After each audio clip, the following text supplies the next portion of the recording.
upon my saying that, you should have received a notification that the meeting is being recorded.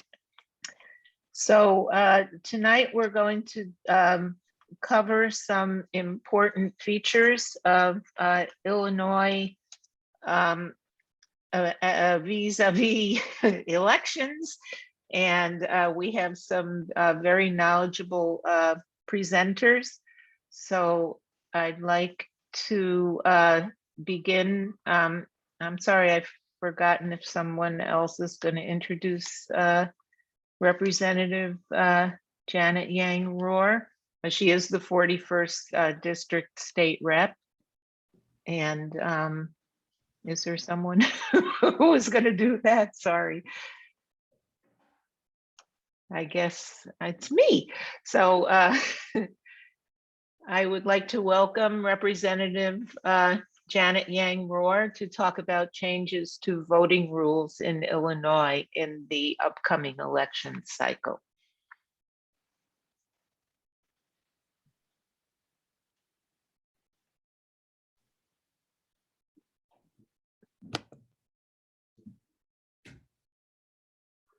Is she here? I'm not sure if she's here. Hold on. Uh-oh. Okay, well,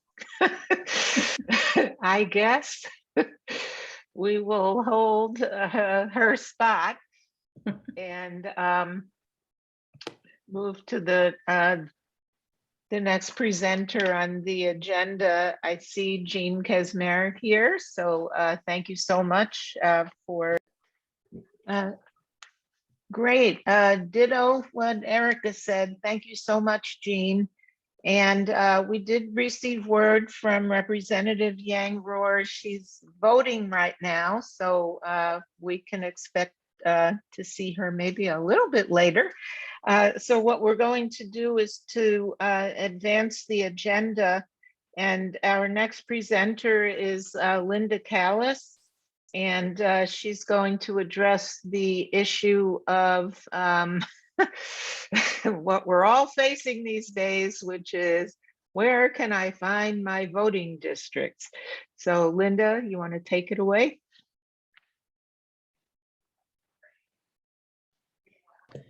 Helps if I'm unmuted. There we go. All right, thank you. I'm going to share my screen. This is going to be kind of like show and tell. So let me share my screen and get out of the agenda for the moment.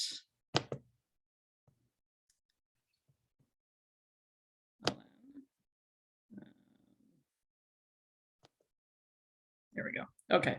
So I'm going to do it as if I'm at the beginning of I'm on my computer and I'm trying to figure out where the heck are all my districts. So what I'm going to do is go to the DuPage Election Commission, and all you have to do is type in those words.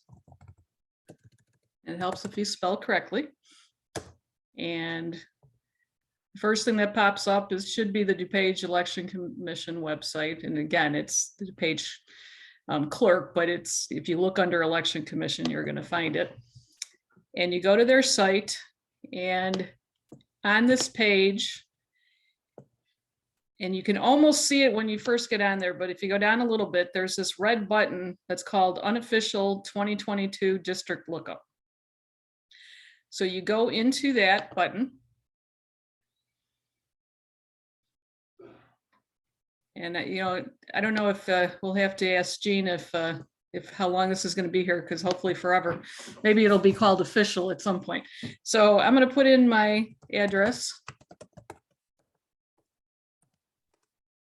Put in your address, and it'll pop down which one it thinks you're trying to type in. And so you go down to that pop-up, press enter, and it's going to give you, if you're talking about real estate, your parcel number, but then it's also going to give you all of your districts. So you go into the first one, and it shows me I'm in District 6 for the congressional district. You can pop into the next one, and it shows me for the state Senate, I'm in District 23. And then you go to the next one, and it'll show that I am in the General Assembly District 45. And then the County Board District shows that I am in District 2. Keep going down. We have a lot of districts. Next one is the Forest Preserve Board District. I am in 2 there. And by the way, your county and your forest preserve usually will match, but not always. So look at both. It just depends on where where they drew the lines. And then it'll also tell you your precinct, which is important because that's how your vote, and the day of voting, as of right now, you go to your precinct to vote. So this gives you all the information. I am in York 36. And so that's, if anybody asks you that question, I've had a couple of people ask, yes, there are maps out there, but trying to figure out sometimes where the dividing line is really hard. So the easiest thing to do is just go into this site, put in your address, and it's going to give you everything you need as to where you have to vote. And with that, I will answer any questions. I doubt there are any. Jean, as long as you're still here, can you just, is this going to be out on the site for quite a while, or at least it will have a different name at some point? This will be on the site for a while, yes. Okay. And I think that the name is pending potentially another county board vote. We'll see. Okay. Yep. All right. I'll hand it back over to you, Flo.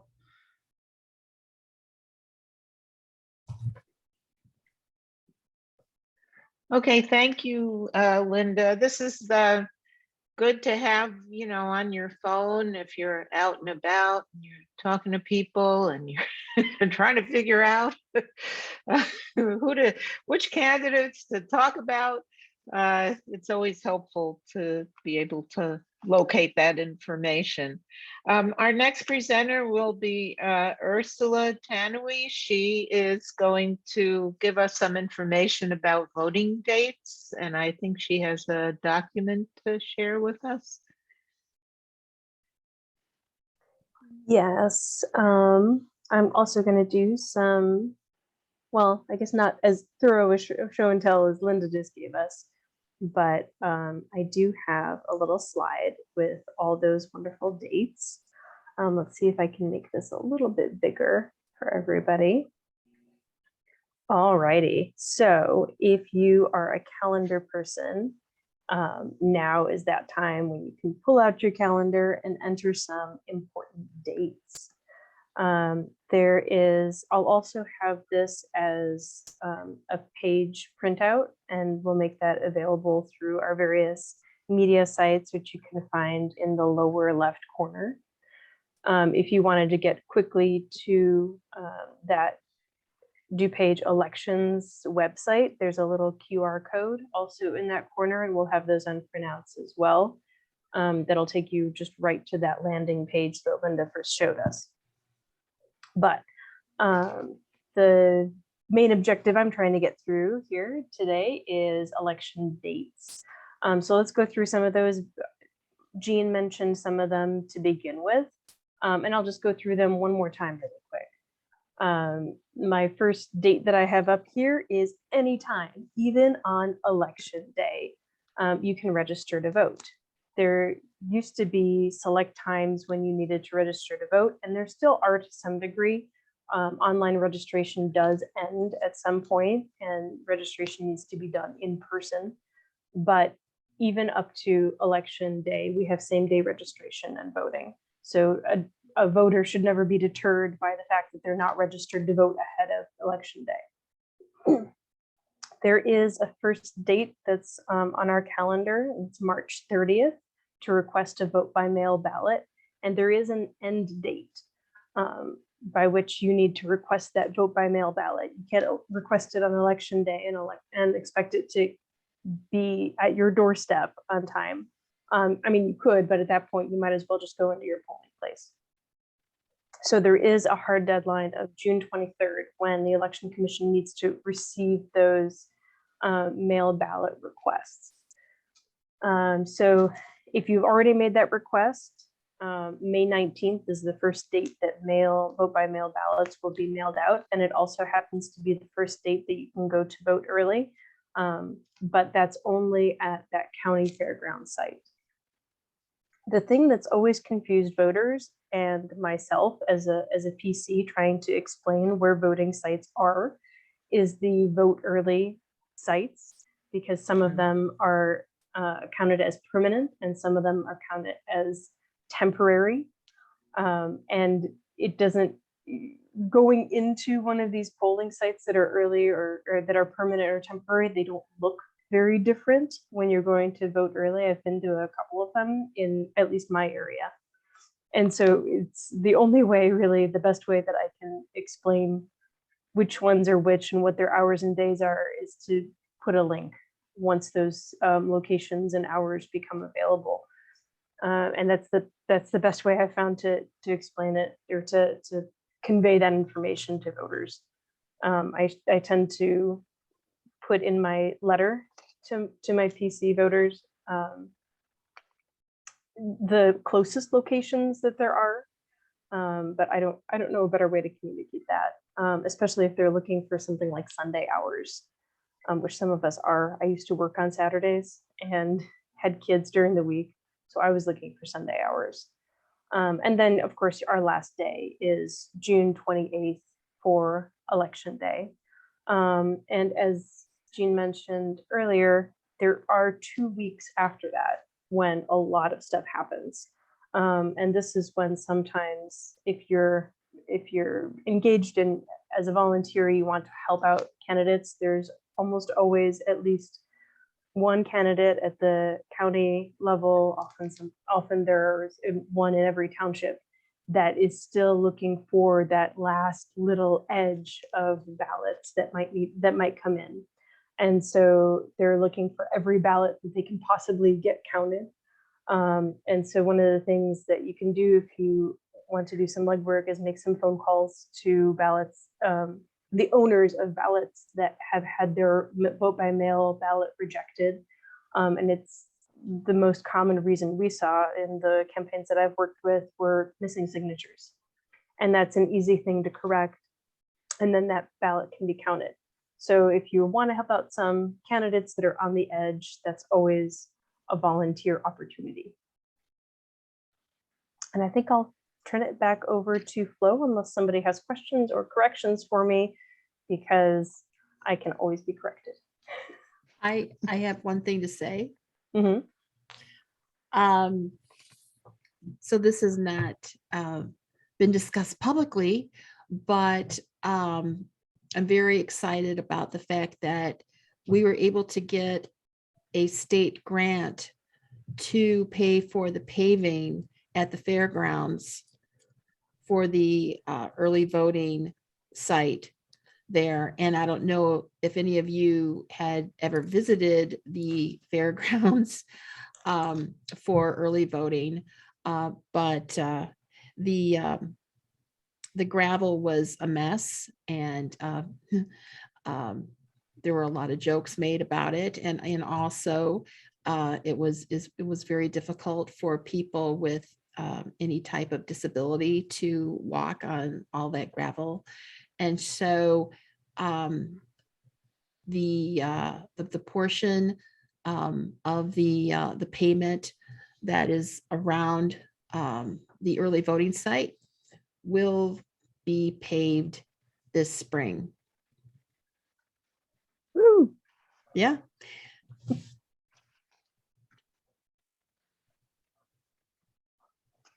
And so for that early voting that starts on May 19th, it will be a much nicer experience.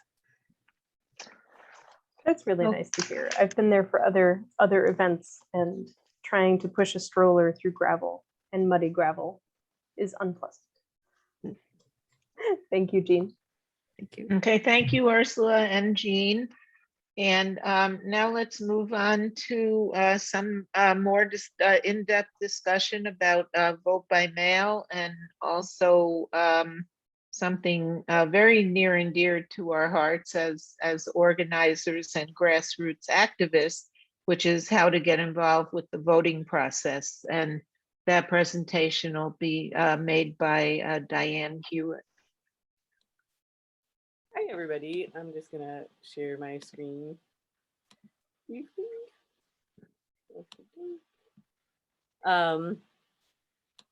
And I'm a big fan of vote by mail and getting involved in elections.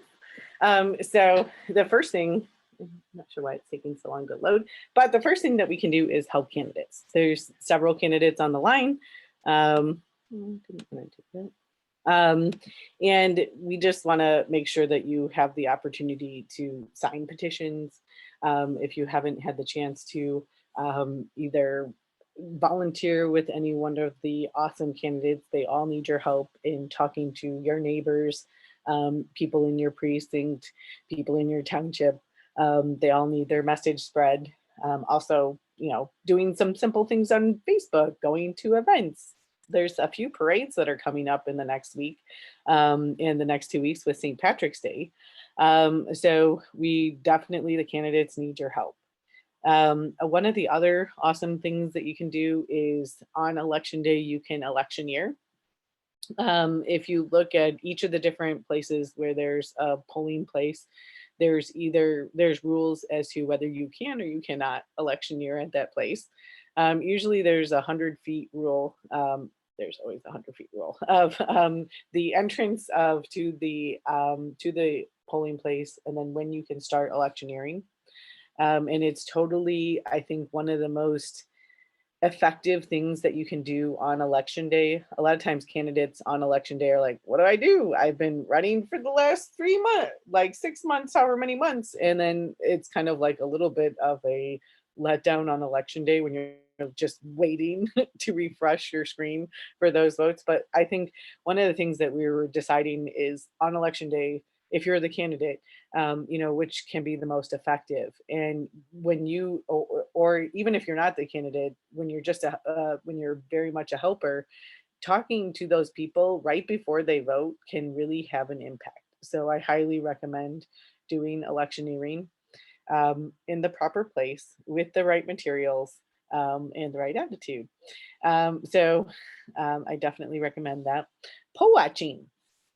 Poll watching is very important when we think that, for example, Democrats could be intimidated away from even voting. And 2020 was the first year that Republicans could poll watch, and they came out and they started doing it more than they ever have. And I promise you 2022, they're going to come out even more. And the thing with Republicans poll watching is they tend to, frankly, make some judgments based on age and race, which tend to be very problematic, and who they think is going to be a Democrat. So we definitely need people making sure that we can vote. A lot of times when somebody gets turned away, one of the biggest issues is we don't know when they're going to come back, because when they get turned away, it's often a very angering, humiliating, perhaps confusing experience, and they're not sure how that it could be fixed. And one of the worst things we can do is lose voters permanently or semi-permanently in between elections. So making sure that they can actually vote is super important. Each Democratic township very much cares about their polls. So you want to go to your township chair and figure out, how to get your credentials. You need to get credentials. You need to be trained to do it. There's some simple rules that you can follow, and we can, help you through them as well. Lisle Township Democratic Organization, of course, does a lot of training for people to be poll watchers. We don't care where you're from and where you wish to poll watch, but each township will pretty much watch their, make sure that they account for their own polls. And often candidates, if you're not sure, again, what to do, you yourself, candidates, can give poll watching credentials to your people as well. And so a lot of times the best opportunity is for a candidate, there's way too many polling places in your district. So that's where it really helps to work with townships that are in your district. And ideally the county would also watch that as well. Next, there's something called ballot curing. And what can go wrong when you're filling out a vote by mail ballot? And this is kind of like, not really potential things, but basically you need to sign it. And you need to not write too much on it in different places with the wrong color things and, confuse the machines. And the other thing is that you need to remember somewhat.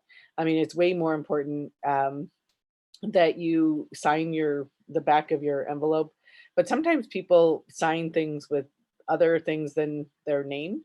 I know that sounds weird, but sometimes people have methods of signing things that are not very easy for the person there needs to be somebody that is a election judge, and there's 3 of them, and they look at every single signature and they decide whether this is a valid signature. And if it is, then it gets counted. But if one person says and is agreed that they really don't think that this is a valid signature, then it cannot be counted. So I really recommend, remembering how you signed your signature and doing it the same way for a while, especially on your ballots. So that's one of the things that can be done. One of the great things is that you can track it so that you know that, hey, my vote was really counted. And so there's a great ballot tracker that will come up as soon as it's able to come up. And as soon as I think it comes up as soon as you can actually register. That way it knows that it will tell you that you've been registered. Is that right, Jean? Okay, well, It doesn't tell you that you've registered it. It tells you that your ballot has been mailed out. okay. So then it wouldn't tell you anything until May 19th.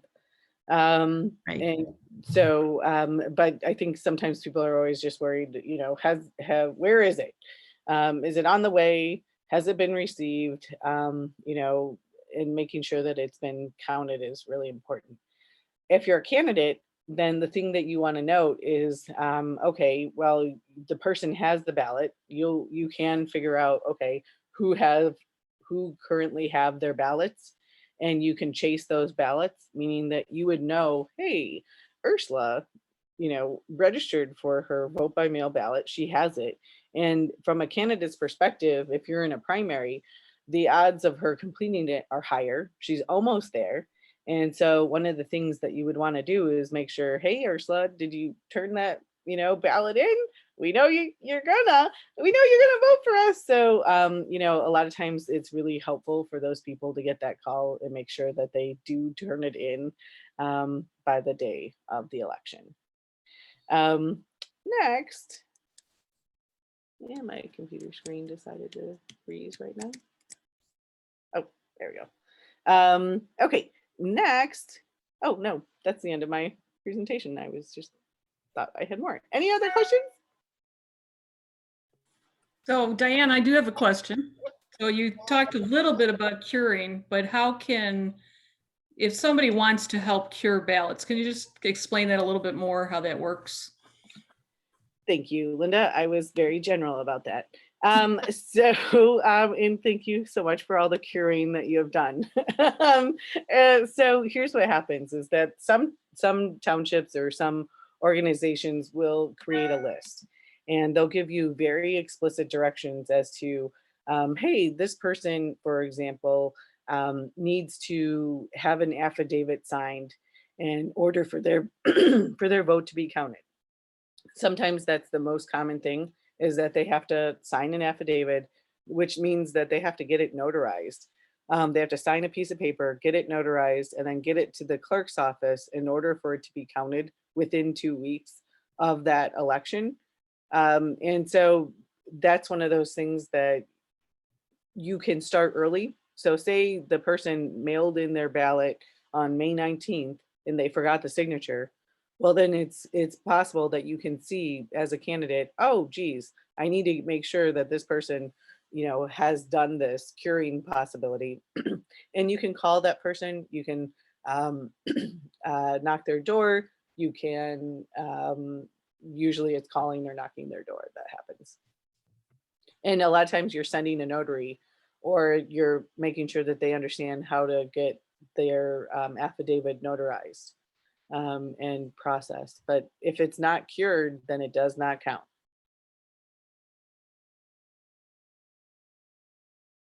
Any other questions? I guess I have a question related to this for Jean, if she wouldn't mind. So from your office perspective, how do you notify voters if they're not tracking it? How do you notify voters that their ballot was not accepted? They are notified either by a phone call or a letter, if there's enough time, of course. And they're told whether or not, there was some type of issue. Usually it is with a signature. Okay. And if somebody wanted to help in that regard, do you take volunteers to help call people, or is it only your staff? I think that the staff, along with the temps, are able to Okay. handle that. Right. Okay, thanks. Thank you, guys. One other thing that occurred to me, I don't think you touched on this, Diane, is the role of the precinct committee person. Did you? No. Okay, yeah. And I also, on a side note, I have a election reform presentation if anybody wanted to get the brief highlights of the changes in the law. In 2021, Janet sent me a note with it. But with the precinct committee people, their job is to make sure that, your votes are, that all the votes that possibly can be accounted for are done. So a precinct committee person is going to educate the voter as to the process. They're going to educate them about the candidates. They'll get the petition signed. What they'll do, they're the link between the party and the candidates and the general public. So they're the most crucial link, in my opinion. They're the really backbone of Democrats being elected anywhere.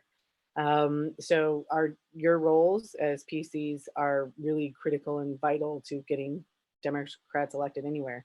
But they also have lists, and each of their, they have lists that either the clerk sends out, or they can get from the clerk's office, or they can get from Vote Builder, or their township organization will give them a list of the voters that they need to talk to get the Democratic votes in, they'll know who are the unknown voters. They'll know the Republicans that we really don't want to maybe knock on their doors. And so they're critical in helping the voters cure their ballots. Well, a lot of them are no notaries, or they can help you figure out the ballot curing process. Your bank is always a really great place to get a notary. Sometimes your library, and also your township offices. They like to notarize, File Township in particular. Anyway, but the PCs are very critical towards any kind of information about your candidates or elections. Thank you.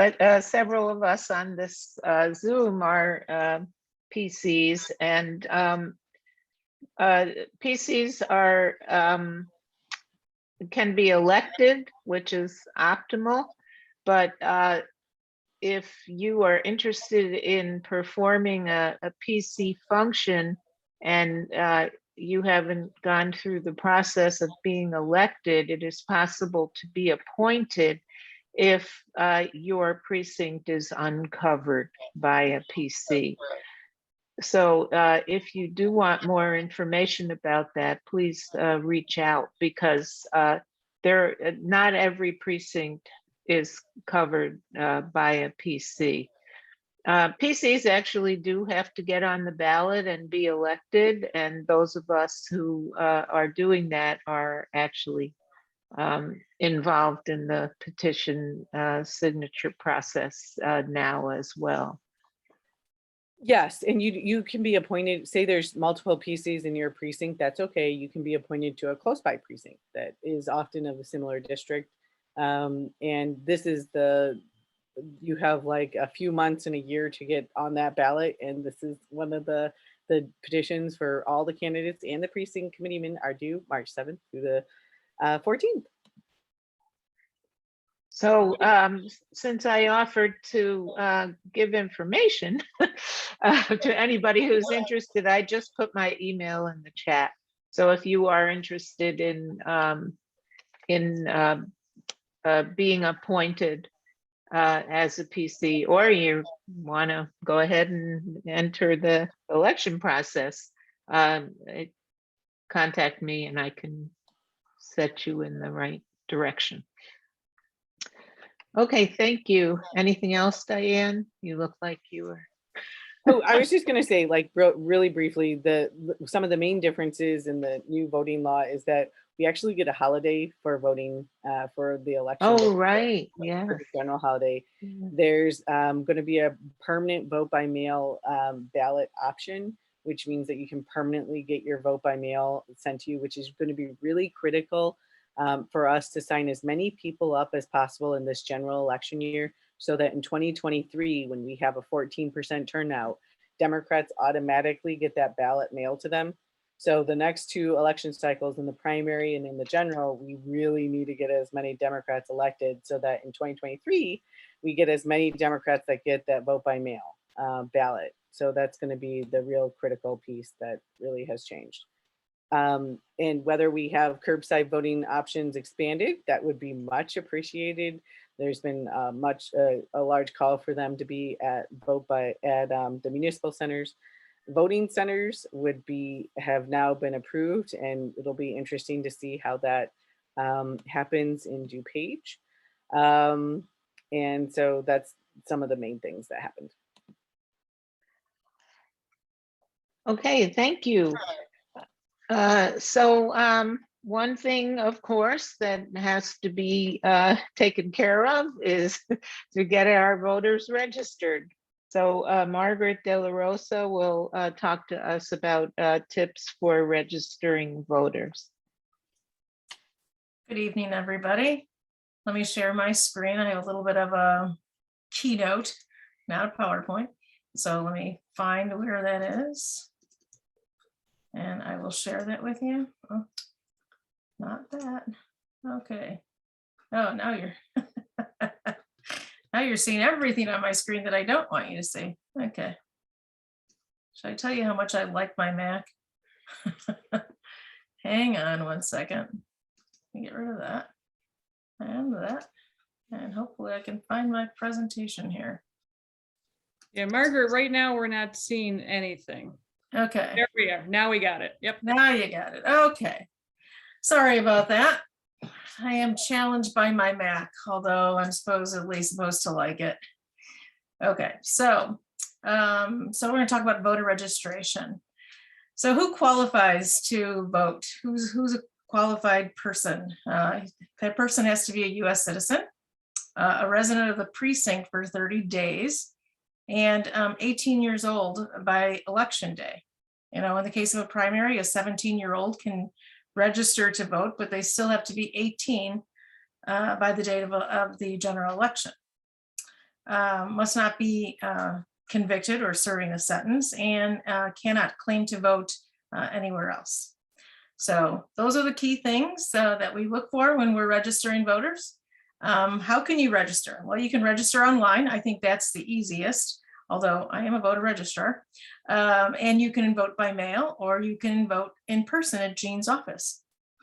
So what do you need? You need, if you're online, you need a driver's license or a state ID. You also need the last 4 digits of your social and your birth date.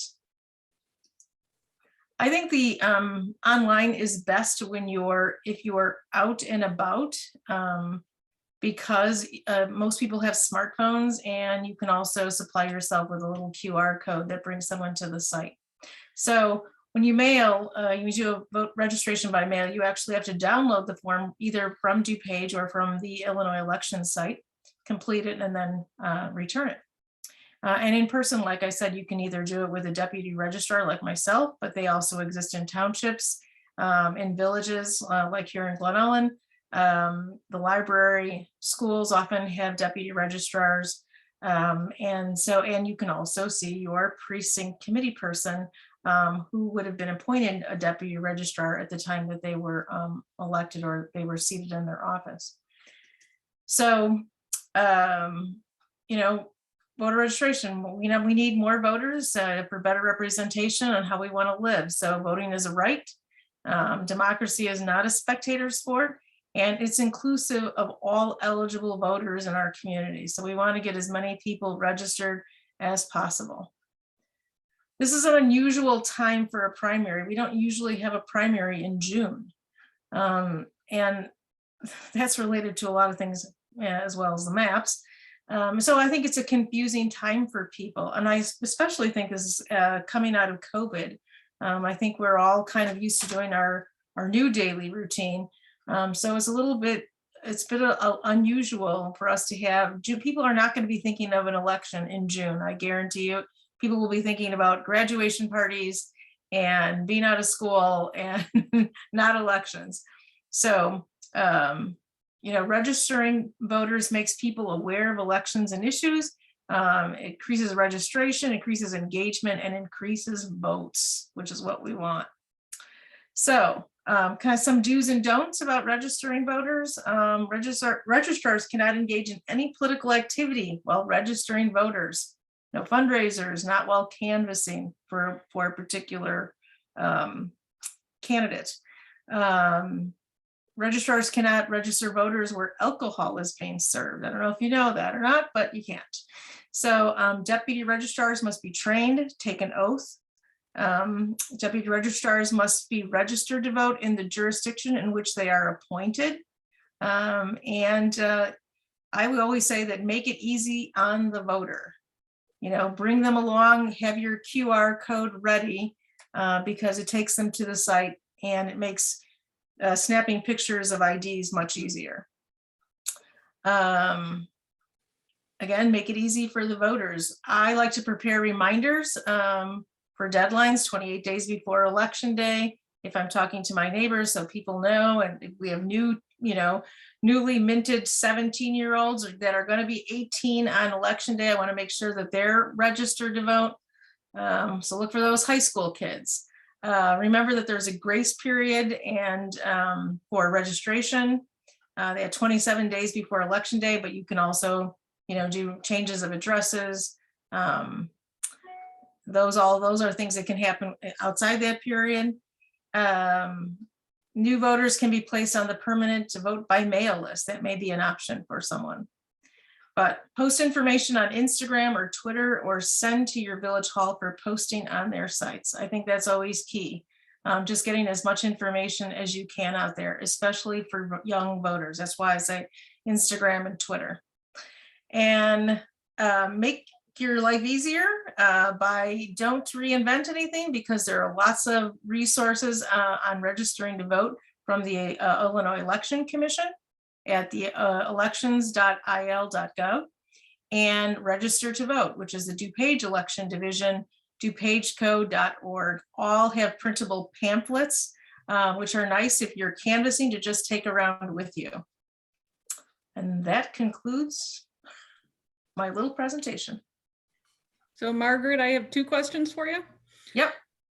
So you had mentioned when you're doing, somebody's registering online and they have to have their ID and their social security and their birthday. Those other 2 forms you talked about were, 2 pieces of mail that have your address on it. When is that needed versus what you mentioned with the online?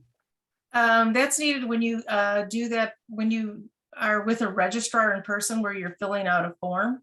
Okay.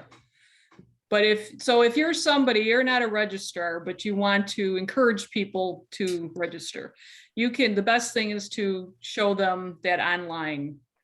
I think it's the easiest because you can have a QR code and it takes them right to the site. And then because they have a camera on their phone, they can just snap a picture of their state ID or their license or something that has their current address. Okay. And then if you're doing that, you're just encouraging somebody to go online. I'm guessing that you as an individual person and not a registrar could be out actually canvassing for a candidate. And if somebody says I'm not registered, you can go ahead and tell them to go to this site. So Right. you don't have the rule about electioneering the way you would if you were an actual official registrar. Right. And that's why I think having the QR code of these sites on a business card is just a nice handout for someone to say, this is how you do it. Okay. We do have a question in the, or not a question, but a comment in the chat from Elaine. I believe that if you register online, you still have to show ID the first time you vote. And Yep. Jean is nodding, so I'll take that as a yes.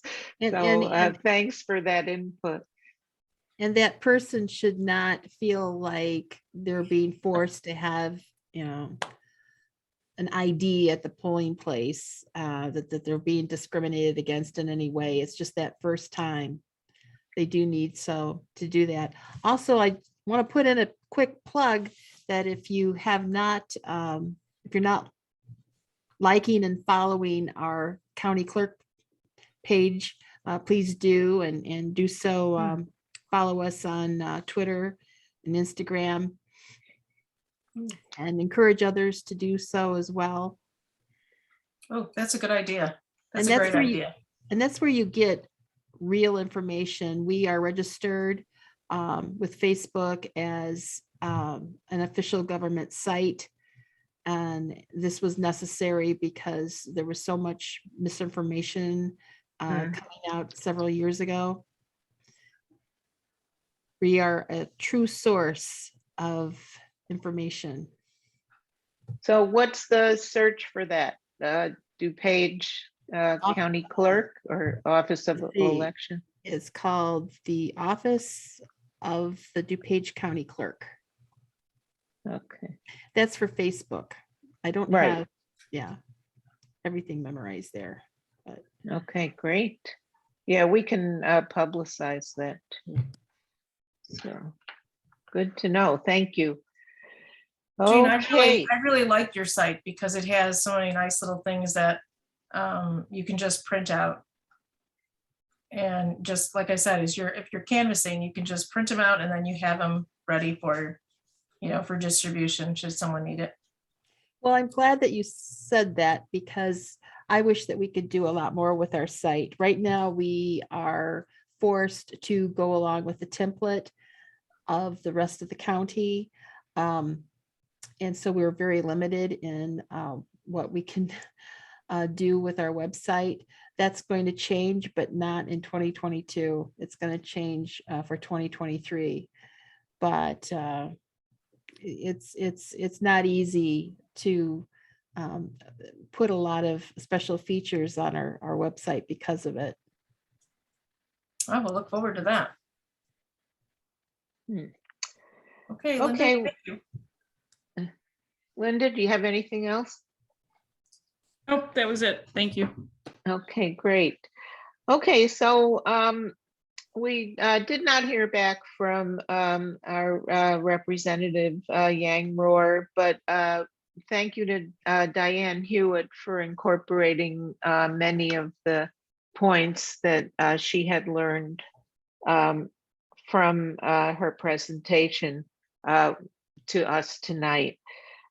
So all that's left to do is to thank everyone for coming and also give you information. Our next meeting is March 29th.